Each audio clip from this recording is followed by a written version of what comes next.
Boker Tov à tous, on arrive à la paracha de Be'alotecha.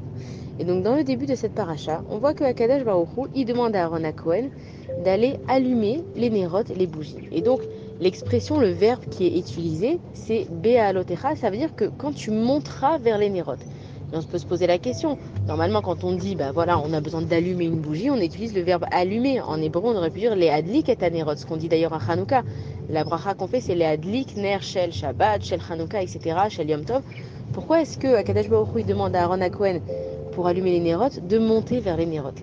Et en fait, il y a plusieurs explications, on va en citer une d'entre elles. C'est que quand Aaron HaKohen, il était en train de monter pour allumer les bougies, alors on sait que la flamme, elle est comparée à la Neshama. Ça veut dire que notre Neshama, elle est tout le temps en train de vouloir aller vers Akadosh Baruch Hu. On voit qu'une flamme, toujours elle ira vers le haut. Ça n'existe pas une flamme qui va vers le bas. Et que même si on met une bougie vers le bas, la flamme automatiquement, elle va monter vers le haut. Ça veut dire que notre Neshama, qu'on veuille ou qu'on ne le veuille pas, elle est connectée à Akadosh Baruch Hu. Et c'est pour ça on dit que la flamme qui est à l'intérieur d'un juif, elle n'est jamais éteinte. Même si un juif, il est loin, il renie son Dieu, il n'a rien envie de savoir, la flamme qui est à l'intérieur de lui, en quelques secondes, elle peut être rallumée. Et ce qu'on voit aussi avec le feu, c'est que des fois, on n'a pas besoin d'approcher. Ça veut dire que si je vais allumer une mèche, faites l'expérience, et que je vais l'éteindre, et qu'ensuite je vais remettre la bougie près de cette mèche, j'ai pas besoin de la toucher pour qu'elle s'allume, elle va se rallumer.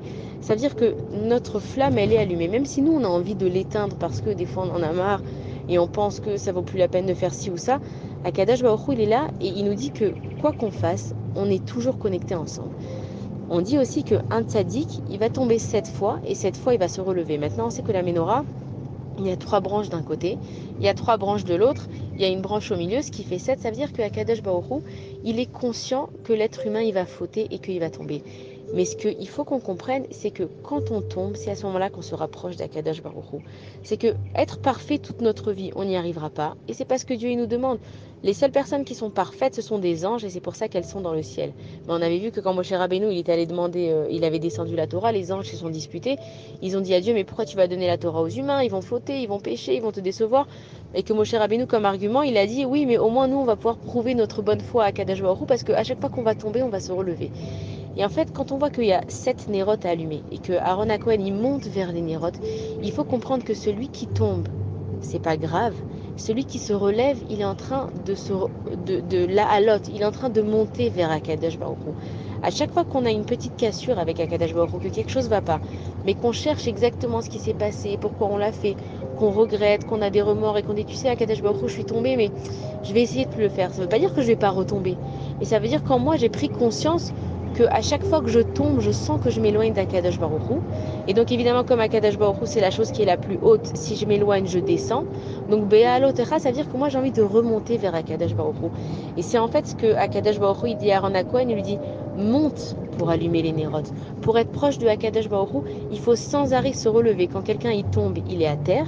Et quand il se met debout, il monte. Il est plus comment on dit, au même niveau que la terre. Il s'est levé de niveau. Et c'est ce que Akadosh Baruch Hu, il nous dit. Tombez, je sais mes enfants que vous allez tomber. Et je vous en voudrais pas que vous tombez. Il faut pas croire que parce qu'on a fait une faute, ça y est, Akadosh Baruch Hu, il nous aime plus et j'ai péché et ça sera plus jamais pareil et maintenant je me suis sali. Non, Akadosh Baruch Hu, il sait que tu vas tomber. Mais peu importe comment tu tombes et combien tu tombes, ce qu'il veut savoir Akadosh Baruch Hu, c'est la façon dans laquelle tu vas te relever. Il faut savoir que la menorah, elle était dans le Beth Amikdash à l'intérieur. Ça veut dire que dans l'endroit qui est le plus saint, Akadosh Baruch Hu, il garde exactement ce qu'on fait avec lui et pour lui. Et la vraie relation qu'on a avec Akadosh Baruch Hu, c'est quand on est honnête. Il ne faut pas avoir honte de tomber.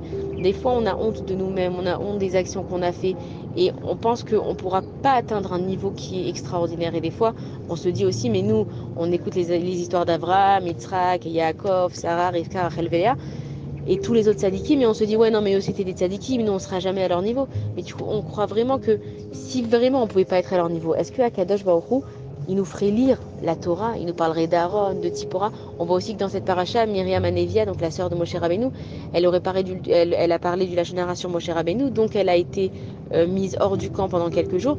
Ça veut dire qu'eux aussi, ils ont fauté. Et pourtant, c'était Myriam Anevia. Et pourtant, Myriam Anevia, c'est une des prophétesses du Ham Israël. Ça veut dire que fauter, c'est humain. Maintenant, on ne doit pas faire exprès de fauter, mais fauter, c'est humain.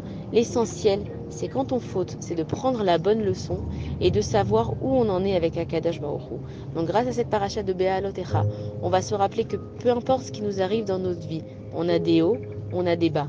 Mais les bas sont faits pour qu'il y ait des hauts et les hauts sont faits pour qu'il y ait des bas. C'est comme un cœur quand il est en train de battre, on voit que la ligne en fait elle n'est pas plate. Quand une ligne elle est plate, c'est que le cœur ne bat plus. Donc en fait ce qu'Akadosh Baruch Hu est en train de nous dire, c'est que la vie elle est faite de hauts et de bas. Et c'est comme ça qu'on sait qu'on est en vie.